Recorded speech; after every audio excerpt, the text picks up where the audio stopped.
शिवसाईद्वारे शक्य engineer, pharmacist, agriculture officer, BSc nursing होण्याचं स्वप्न MHT CET 2025च्या संपूर्ण तयारीसाठी Shivsai pattern Buldhana, Shivsai universal junior college Buldhana. संपर्क 8390 3545 55 आणि 8208 1082.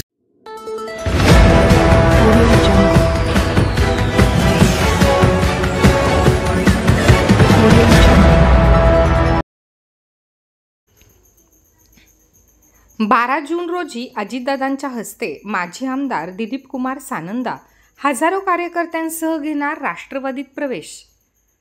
खामगावमध्ये डॉक्टर बाबासाहेब आंबेडकर मैदानावर होणार भव्य दिव्य प्रवेश सोहळा. कार्यक्रमाच्या नियोजनासाठी राष्ट्रवादीचे पदाधिकारी व दिलीप कुमार सानंदा यांच्या निकटवर्तीयांची पार पडली बैठक. बुलढाण्याच्या खामगाव विधानसभा मतदारसंघातून 15 वर्षे काँग्रेसचे आमदार राहिलेले दिलीप कुमार सानंदा यांनी अखेर काँग्रेस सोडण्याचा निर्णय घेतला आहे. गेल्या 40 वर्षापासून ते काँग्रेसमध्ये एकनिष्ठ राहिले आहेत. मात्र गेल्या काही महिन्यांपासून जिल्ह्यातील पदाधिकाऱ्यांसंदर्भात त्यांची नाराजी उघड होत होती.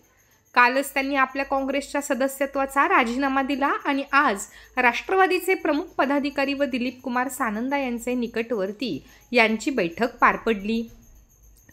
खामगाव शहरातील 12 जून रोजी डॉक्टर बाबासाहेब आंबेडकर मैदानात उपमुख्यमंत्री अजित पवार यांच्या उपस्थितीत दिलीप कुमार सानंदा हे आपल्या हजारो पदाधिकारी व कार्यकर्त्यांच्यासह राष्ट्रवादीमध्ये प्रवेश करणार आहेत. या प्रवेश सोहळ्यासाठी झेंडे, बिल्ले, घड्याळचे पॅम्पलेट, टोप्या, छत्र्या यांसह इतर साहित्य देखील तयार झाले आहे. त्यामुळे भव्य दिव्य असा हा प्रवेश सोहळा होणार आहे. दिलीप सानंदा हे काँग्रेसमधून बाहेर पडल्यानंतर याचा मोठा फटका हा जिल्ह्यात काँग्रेसला बसणार असल्याची शक्यता वर्तविली जात आहे. स्थानिक स्वराज्य संस्थांच्या निवडणुका तोंडावर आहेत आणि ह्या निवडणुका कार्यकर्त्यांच्या असतात. कार्यकर्त्यांना न्याय देण्यासाठी आपण सत्तेत जाणार आहोत. मात्र काँग्रेसप्रमाणेच अजित पवार यांची विचारधारा असल्याने आपण अजूनही त्याच विचारधारेने काम करणार असल्याचं सानंदा यांनी म्हटलं आहे. घडण्याचा प्रश्नच नाही. जेवढेही काँग्रेसमध्ये नेते आहेत त्यांच्याबद्दल नितांत आदर आहे. 40 वर्ष मला पक्षाने भरपूर काही दिलं.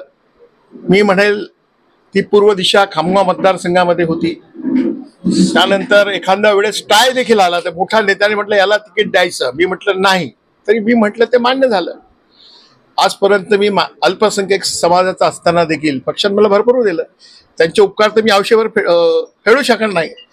तो आज कार्यकर्त्याला मोठं करायचं आहे.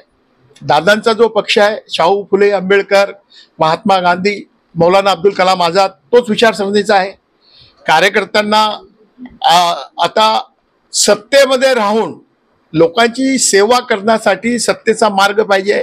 त्या माध्यमातून ज्या कार्यकर्त्यांनी 40 वर्ष माझ्यासोबत मनापासून तन मन धनानं माझ्यासोबत राहिले त्यांचं आज मला बघायचंय. दादाला भविष्यामध्ये मुख्यमंत्री करायचंय. म्हणून विदर्भामध्ये जास्तीत जास्त आमदार कसे निवडून येतील